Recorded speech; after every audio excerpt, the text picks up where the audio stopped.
Yeah, I like to think I'm a big follower of like Reggio Emilia philosophy, and thinking about like placing the child at the center of their learning experience. And I feel like that plays really well into this idea of like intersectional learning and crossover between topics. Because if you think about in the early childhood setting, a child building a block with building with blocks and they choose what they're building. So there's imagination, there's thinking skills. They have to balance things, that's fine motor skills. They have to lift maybe heavy things, gross motor skills. They have to count to make sure it's the height that they want. They have to communicate with their classmates.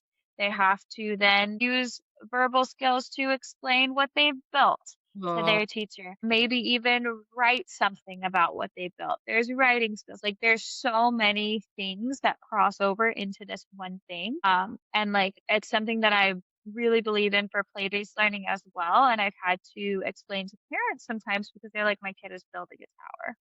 How are they learning math if they're building a tower? Like, here's exactly how they're learning math if they're building a tower, and reading and right. communication and like social skills and all of these things. So I love like really thinking about that cross section in learning as well. Right. So it is very evident in the early childhood classroom, right? When, blocks and everything that you mentioned there, the learning skills and engineering, comes to play.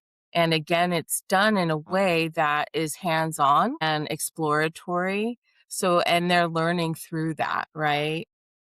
So Hmm. again, it becomes very organic, and there's so many ways teachers can extend their learning. Like you said, they could document, right, with pictures and with notes of, their thinking process, right?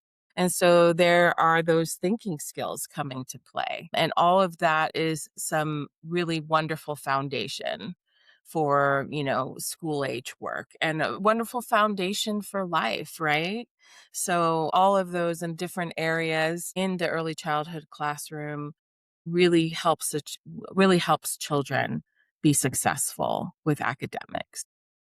Absolutely. And so now that we kind of understand like all of the different skills that are involved, researchers started asking a bigger question, which is do these abilities grow independently or do they influence each other as children develop? Do you think do thinking skills and school skills develop separately or do they tend to strengthen each other over time? Well, they definitely strengthen each other over time. So, just like I touched on a little bit earlier, those cognitive thinking skills, are also strengthened by engaging in academic skills, right?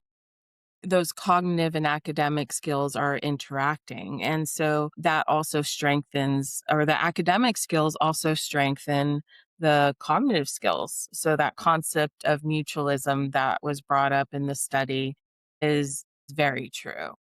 And I think that in this study, they found that this was true in children who are typical learners and also children who are struggling learners. So, little by little, this web gets strengthened, and one piece of the web will help you know, other pieces be stronger, right?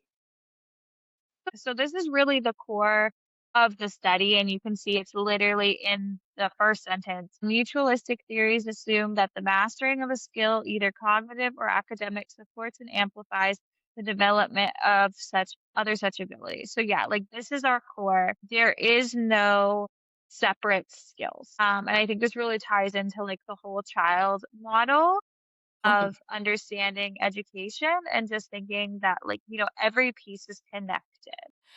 Right, of course.